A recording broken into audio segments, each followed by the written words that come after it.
Welcome back to my channel ನನ್ನ ಸ್ನೇಹಿತರೆ. ಇವತ್ತೇನು ಅಂತಂದರೆ ಒಂದು ಸ್ಪೆಷಲ್ಲಾಗಿ ಬ್ರೆಡ್ ಪಾಯಸ ಮಾಡೋಣ ಕಣ್ರಿ. ಅದಕ್ಕೆ ಬೇಕಾದಂಥ ಪದಾರ್ಥಗಳು ಅರ್ಧ ಲೀಟ್ರ್ ಹಾಲು ತೊಗೊಂಡಿದ್ದೀನಿ ನಾನಿಲ್ಲಿ. ನೀರು ಸಹ ಮಿಕ್ಸ್ ಮಾಡಿದ್ದೀನಿ, ಆದರೂ ಸ್ವಲ್ಪ. ಹಾಗೆ ಇಲ್ಲಿ ಒಂದು 4 ಸ್ಲೇಸು ಬ್ರೆಡ್ ತೊಗೊಂಡಿದ್ದೀನಿ.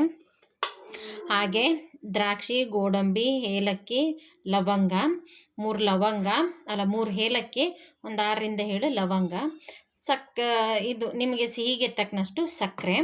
ಹಾಗೆ ಇಲ್ಲಿ 1-2 ಬಾದಾಮ್ ಪೌಡ್ರ್ ತೊಗೊಂಡಿದ್ದೀನಿ ಕಣ್ರಿ. ಇದು ತುಂಬ ಸುಲಭ ಈ ಪಾಯಸ ಮಾಡೋದು. ನೆಂಟರು ಯಾರಾದರೂ ಬಂದಾಗ ಇಲ್ಲ ಗೆಸ್ಟ್ ಯಾರಾದರೂ ಬಂದಾಗ ಸಡನ್ನಾಗಿ ಮಾಡಲಿಕ್ಕೆ ಮನೇಲಿ ಶಾವಿಗೆ ಇರಲಿಲ್ಲ, ಮತ್ತೊಂದು ಮಗದೊಂದು ಅಂತ ಸಮಸ್ಯೆ ಇದ್ದಾಗ ಏನು ಮಾಡೋದು ಅಂದರೆ, ಬ್ರೆಡ್ ಅಂತೂ ಸಾಮಾನ್ಯವಾಗಿ ಇದ್ದೇ ಇರುತ್ತೆ. ಆವಾಗ ಈ ಬ್ರೆಡ್ಡಲ್ಲಿ ದಿಢೀರಂತ ಈ ಸ್ವೀಟ್ನ ಮಾಡಿಕೊಡ್ಬೋದು. ಹಾಗೆ ಟೈಮು ಸಹ ತುಂಬ ಸೇವ್ ಆಗುತ್ತೆ. ಹಾಗೆ ಕ್ವಿಕ್ ಆ್ಯಂಡ್ ಫಾಸ್ಟಾಗೂ ಮಾಡ್ಬೋದು ಕಣ್ರಿ. ಈಗ ಹಾಲನ್ನ ಬಿಸಿಗೆ ಇಟ್ಕೊಳ್ಳೋಣ ಫಸ್ಟು.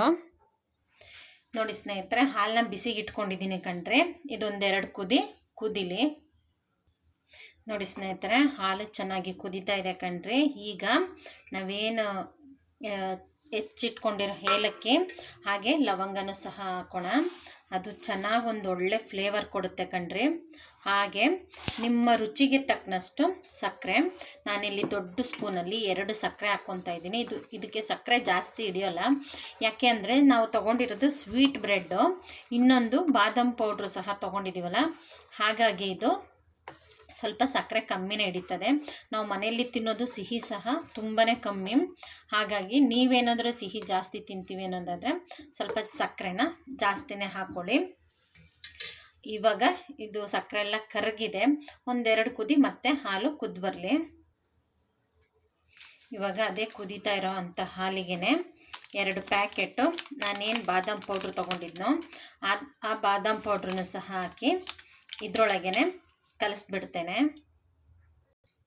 ನೋಡಿ ಸ್ನೇಹಿತರೆ, ಹಾಲು ಚೆನ್ನಾಗಿ ಕುದ್ದು ಬಂದಿದೆ ಕಣ್ರಿ. ಈಗ ಬ್ರೆಡ್ನ ನಾನು ಸಣ್ಣದಾಗಿ ಪೀಸ್ ಮಾಡ್ಕೊಂಡಿದ್ದೀನಿ.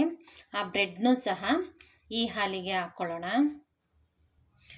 ಹಾಗೆ ನಾನಿಲ್ಲಿ ತುಪ್ಪದಲ್ಲಿ ದ್ರಾಕ್ಷಿ, ಗೋಡಂಬಿ, ಬಾದಾಮಿನೆಲ್ಲದನ್ನು ಸಹ ಹುರ್ಕೊಂಡಿದ್ದೆ ಸ್ನೇಹಿತರೆ. ಅದನ್ನು ಸಹ ಹಾಕಿ ಒಂದೊಳ್ಳೆ ಮಿಕ್ಸ್ ಕೊಡೋಣ. ಹಾಗೆ ಇದು ವೆನಿಲಾ ಎಸೆನ್ಸ್ ಸ್ನೇಹಿತರೆ, ಇದು ಆಪ್ಷನಲ್ಲು. ಬೇಕಿದ್ದರೆ ನೀವು ಹಾಕೋಬೋದು, ಇಲ್ಲಾಂದರೆ ಸ್ಕಿಪ್ ಮಾಡ್ಬೋದು. ಇದೇನಕ್ಕೆ ಹಾಕಿದ್ದೀನಿ ಅಂದರೆ ಫ್ಲೇವರು ತುಂಬ ಚೆನ್ನಾಗಿರುತ್ತೆ ಕಣ್ರಿ. ಅಲ್ಟಿಮೇಟಾಗಿರುತ್ತೆ. ತಿಂದೇ ಇರೋರು ಸಹ ಆ ಸ್ಮೆಲ್ಲಿಗೆ ತಿನ್ನಲಿಕ್ಕೆ ಲೈಕ್ ಮಾಡ್ತಾರೆ. ಇದಿವಾಗ ರೆಡಿಯಾಗಿದೆ ಸ್ನೇಹಿತರೆ. ಇವಾಗ ಇದನ್ನೊಂದೊಳ್ಳೆ ಮಿಕ್ಸ್ ಕೊಟ್ಟು ಸರ್ವ್ ಮಾಡ್ಕೊಳ್ಳೋಣ. ನೋಡಿ ಸ್ನೇಹಿತರೆ, ಕ್ವಿಕ್ ಆ್ಯಂಡ್ ಫಾಸ್ಟಾಗಿ ಒಂದು ಅಲ್ಟಿಮೇಟ್ ಆದಂಥ ಬ್ರೆಡ್ ಪಾಯಸ ರೆಡಿಯಾಗಿದೆ ಕಣ್ರಿ. ನಿಮಗೆ ಈ ರೆಸಿಪಿ ಇಷ್ಟ ಆಗಿದೆ ಅಂತ ಅಂದ್ಕೊತೀನಿ. ಹಾಗೆ ಇದು ಮಸ್ಟ್ ಟ್ರೈ ಅಂತ ಹೇಳ್ತೀನಿ.